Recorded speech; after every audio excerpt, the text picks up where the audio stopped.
So today we're going to be using the new Melee robot that has been on the test server for a couple weeks now. And believe it or not, I have not tested this robot yet. So this will be pretty interesting. We do have a lot to unpack here, so I'm going to explain everything as quick as possible. So it is called the Sword Unit 190. And to me, this thing looks like an action figure. It looks like, something that would be in a 10-year-old's room. So tell me what you guys think about this design. But moving on, let's talk about the Skyfall slash ability. I have seen this thing in action before, but long story short, what this thing does is it goes up in the air, gains an absorber shield, and when it locks into an enemy, it dashes right in front of it and starts swinging that sword around, trying to dismantle your robot. This thing has 270,000 health points, which I think is not too much compared to the newer robots that have been released. If we're talking about balanced robots, I think that this is a somewhat reasonable amount of durability. We do seem to deal 55,000 damage every time we strike with the sword, but we're gonna have pilots and drones and modules attached, and that will, of course, make it much more powerful than that. But let's quickly just talk about the pilot. I don't even know how to pronounce that name. Miharu Sharp Sharpe? I don't know, these names are getting weird. Anyway, but her ability seems to be similar to the Lynx.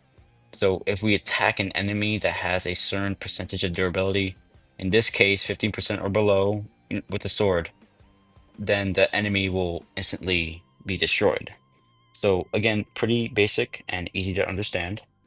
But let's move on to the drone, the Ward DSC-6.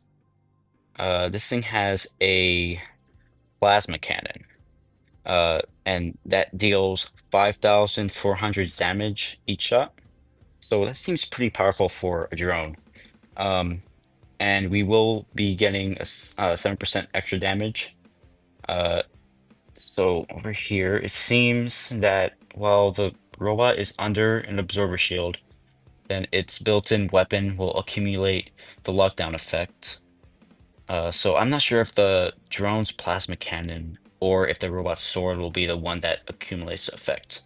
But we'll see later in battle. And last but not least, while we are up in the air, the drone will give us like a 1% damage bonus, which I am assuming will stack up about every second or so. So, this robot can work for, uh, sorry, this drone can work for multiple robots. Um, that is including the Ophion. And you know me, I love the Ophion. So this can definitely work with it. We should actually test it out um, maybe another time. But yeah, let's just quickly talk about the weapons, the new weapons, the ARM L-83 and the ARM M80. Yeah. Okay, so both of these are plasma cannons that deal energy and percentage damage to enemies by triggering half-life of affected material. Destructive at medium to close range. So wait, is this like a new type of dot or something? Like it's not really clear what this thing does or what it's doing, but the percentage damage seems to be 2%. Uh, we'll see later in battle, I guess. Um, yeah, so we're gonna be using three of these sword units. The first one with the Splinter and the Shatter. The second one both with the new weapons, and the third one with Aramis and Porthos. So that was a lot to unpack, but let's stop talking and let's finally get into a game.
All right, so 7.4 million damage and 11 kills. This thing is actually so fun to use. I can see that the way the robot moves is so much smoother, the mechanics are better, and the ability is not that powerful to the point where we basically one-shot everyone. We all gotta hope that like Big Sonic doesn't screw this trend up. I think like the level of power and durability is perfect, and it shouldn't go any higher than what it is now. So, yeah, tell me what you guys think as well. A77 War Robots out.